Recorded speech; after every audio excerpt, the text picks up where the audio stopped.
جا سکے۔ تو سوال یہ پیدا ہوتا ہے کہ موجودہ انسان جن ایجادات کو، جس صنعتی انقلاب کو، جس ٹیکنالوجی کو اپنے لیے مسیحا سمجھتے ہیں، کیا یہ واقعتاً مسیحا ہے؟ کیا یہ واقعتاً آسائشیں، سہولتیں اور آسانیاں ہیں؟ نہیں، بلکہ یہ بھی انہی قوموں کی طرح ان ایجادات کے دجل کا شکار ہو چکے ہیں۔ عنقریب ان پر حقیقت ایسے واضح ہو جائے گی کہ یہ چاہ کر بھی انکار نہیں کر سکیں گے، لیکن تب سوائے پچھتاوے کے کچھ نہ رہے گا۔ واپسی کا دروازہ بند ہو چکا ہوگا۔ موجودہ انسانوں کے ان مفسد اعمال کے سبب پوری دنیا اس قدر فساد زدہ ہو چکی ہے کہ اب یہ دنیا جہنم میں بدل جائے گی۔ جسے یہ مسیحا بنا کر بیٹھے رہے، اس کا انہوں نے صرف ایک ہی رخ دیکھا، یہ دوسرے رخ سے غافل رہے جو عنقریب ان پر واضح ہونے والا ہے۔ ناظرین، یہ تھا مختصر منظرنامہ گزشتہ ہلاک شدہ اقوام کا، جن کی سنت کی اتباع میں ویسی ہی تباہی کے دہانے پر موجودہ قوم یعنی دنیا میں آباد موجودہ لوگ پہنچ چکے ہیں۔ ہم نے کوشش کی کہ ہم اپنے موضوع کے مطابق ان اقوام پر بات کریں، باقی ان اقوام پر تفاصیل کے ساتھ آگے چل کر بات کریں گے۔ اس وقت ہم اپنے موضوع کی طرف پلٹتے ہیں۔ تو پھر وہی سوال، ناظرین، وہ کون سی شے تھی، وہ کون سی اشیاء تھیں جس کو وہ اقوام اپنے لیے مسیحا سمجھتی تھی، لیکن حقیقت میں وہ مسیحا نہیں بلکہ دجال ثابت ہوا۔ اسی کی وجہ سے وہ صفائے ہستی سے مٹ گئے۔ جب جواب تلاش کیا جائے تو وہ جواب یہی سامنے آئے گا، وہ یہی ٹیکنالوجی، یہی ایجادات تھیں، یہی مشینیں تھیں، یہی صنعتی انقلاب تھا جو آج موجودہ انسان کر چکے اور ان سب کو اپنے لیے مسیحا سمجھتے ہیں، زندگی کو آسان سے آسان تر بنانے کے دعوے دار ہیں۔ لیکن کیا حقیقت یہی ہے؟ یہ تو اس کا ایک پہلو ہے، اس کا ایک رخ ہے جو انتہائی دل فریب ہے، لیکن اس کا دوسرا پہلو جو انتہائی بھیانک ہے وہ چھپا دیا گیا۔ اگر اسے دیکھ لیا جائے تو پتا چلے گا کہ یہ ایجادات، یہ ٹیکنالوجی مسیحا نہیں بلکہ دجال ہے۔ یہ محض ایک دھوکہ ہے جن کی وجہ سے آج دنیا تباہی کے دہانے پر پہنچ چکی، طرح طرح کی بیماریوں کا سیلاب امڈ آیا، پوری دنیا سیلابوں، طوفانوں، آندھیوں اور زلزلوں کی لپیٹ میں ہے۔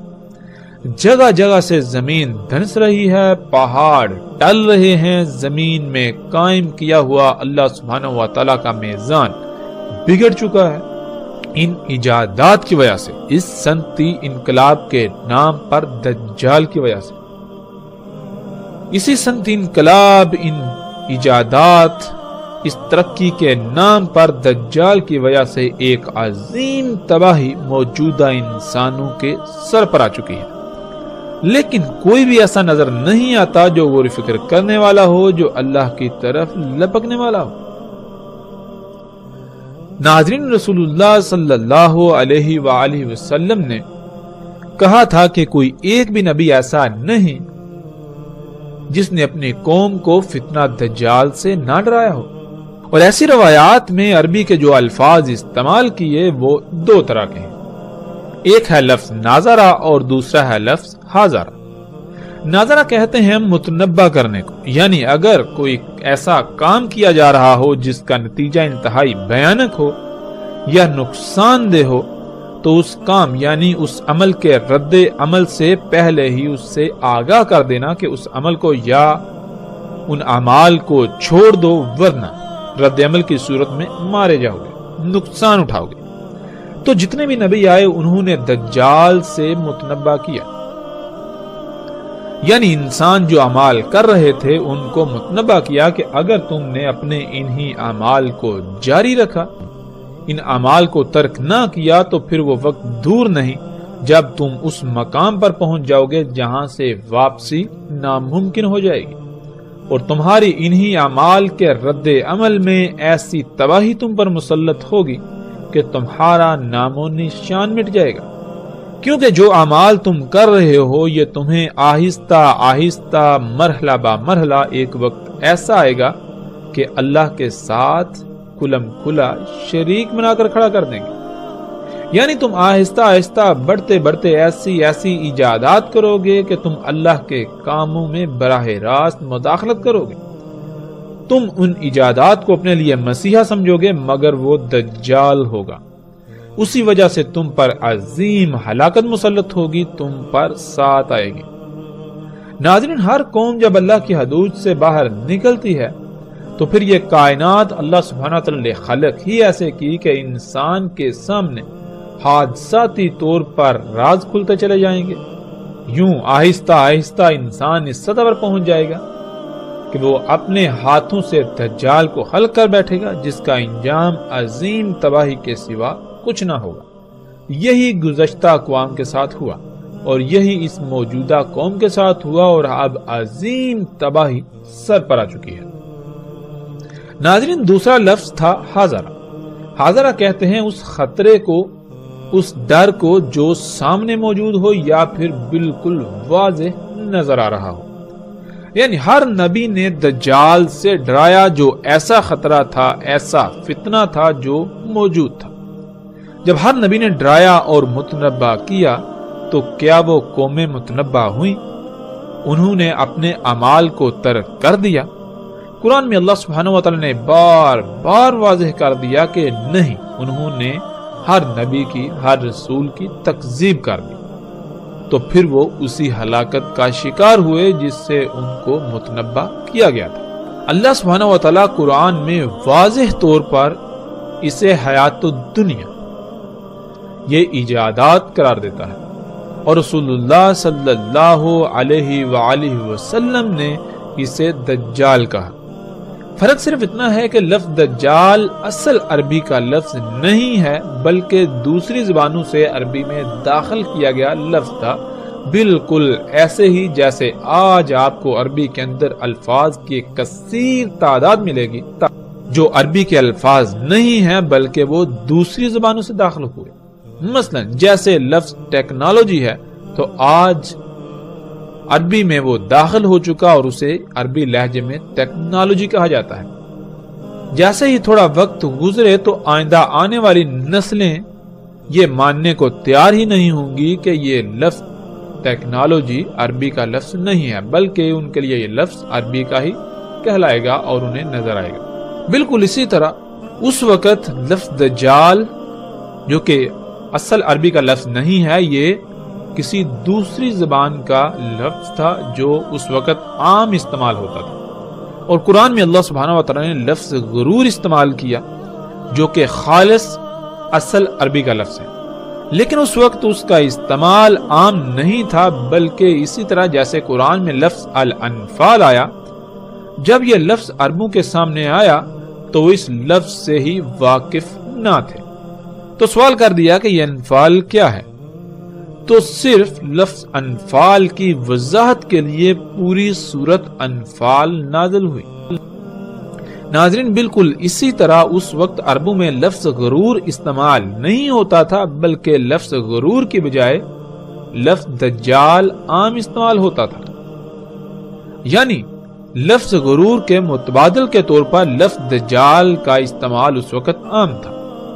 دجال لفظ چونکہ اصل عربی کا لفظ نہیں اور قرآن اللہ سبحانہ وتعالی نے عربی میں نازل کیا تو اسی وجہ سے رسول اللہ صلی اللہ علیہ وآلہ وسلم نے اس وقت کے لوگوں کو سمجھانے کے لیے جو اس وقت لفظ عام استعمال ہوتا تھا، جو سب کی سمجھ میں آنے والا تھا، اسے استعمال کیا. یوں لفظ غرور اور لفظ دجال دونوں ایک ہی معنی رکھتے ہیں. اللہ سبحانہ وتعالی نے اسے قرآن میں حیات الدنیا قرار دیا، جیسا کہ آپ اس آیت میں دیکھ سکتے ہیں. اللہ سبحانہ وتعالی کہتے ہیں وَمَا الْحَيَاةُ الدُّنْيَا إِلَّا مَتَاعُ الْغُرُورِ، اور نہیں ہے دنیا کی حیات مگر دھوکے کا ساز و سامان. یعنی یہ جو کچھ بھی اس وقت دنیا میں تمہیں نظر آ رہا ہے یا جو کچھ تم بنا چکے ہو یہ محض ایک دھوکہ ہے. اور اللہ سبحانہ وتعالی نے قرآن میں بار بار کہا، اس پر زور دیا کہ کہیں اس دجل کا، اس دھوکے کا شکار نہ ہو جانا. یہ دنیاوی مال و متاع، یہ جو کچھ بھی ہے، یہ محض دھوکہ ہے، تو جو بھی اس کے دھوکے کا شکار ہوگا تو وہ دنیا اور آخرت میں ہلاکت کا شکار ہو جائے گا۔ اور اگر پوری کی پوری قوم ہی اس دھوکے کا شکار ہو جائے تو پھر دنیا کو فساد اور اس فساد کے ظاہر ہونے، یعنی انسانوں کے اعمال کے رد عمل کے طور پر آنے والی تباہیوں اور بالآخر انسانوں کے نزدیک ایسی عظیم تباہی سے کوئی نہیں بچا سکتا جو انسانوں کا صفحہ ہستی سے نام و نشان مٹا دے۔ ناظرین، الحمدللہ ہم نے قرآن سے یہ جان لیا کہ وہ کون سی شے تھی جس سے تمام کے تمام نبیوں نے متنبع کیا۔ وہ یہی ٹیکنالوجی تھی، یہی ایجادات تھی، یہی دنیاوی مال و متاع تھا، اور انہی ایجادات کے سبب آنے والی عظیم تباہی سے متنبع کیا۔ تو پھر یہ کیسے ممکن ہو سکتا ہے کہ دجال اس کے علاوہ کچھ اور ہو؟ ایسا ممکن ہی نہیں کہ دجال اس کے علاوہ کوئی اور شے ہو۔ اب اصل سوال یہ ہے کہ اگر دجال یہی ایجادات ہیں، یہی صنعتی انقلاب ہے، تو کیا محمد رسول اللہ صلی اللہ علیہ وآلہ وسلم نے ان ایجادات کو دجال کہا؟ اور اگر ان کو دجال نہیں کہا تو کم از کم اتنے غیر معمولی امور کے بارے میں رسول اللہ صلی اللہ علیہ وآلہ وسلم نے کچھ نہ کچھ تو ضرور بتایا ہوگا۔ کیا یہ ایسا ممکن ہے کہ اتنے غیر معمولی امور جن کا آج سے چند صدیاں پہلے تصور کرنا بھی ممکن نہیں تھا، ان کے بارے میں رسول اللہ صلی اللہ علیہ وسلم نے کچھ بتایا نہ ہو؟ ایسا ممکن ہی نہیں۔ اگر ان کو دجال نہیں کہا تو پھر ان کو کیا کہا؟ کچھ نہ کچھ تو ضرور کہا ہوگا۔ ان ایجادات کے بارے میں کیا آج تک ہمیں بتایا گیا؟ کیا آج تک ہم نے یہ سوال اٹھایا؟ اگر نہیں تو کیوں؟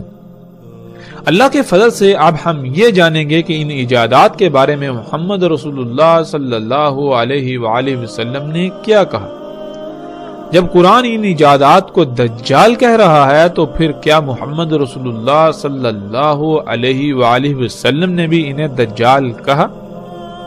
اب ہم آتے ہیں اس طرف اور روایات میں رسول اللہ صلی اللہ علیہ وآلہ وسلم کے الفاظ کو سامنے رکھتے ہوئے تفصیل کے ساتھ اس پر بات کرتے ہیں۔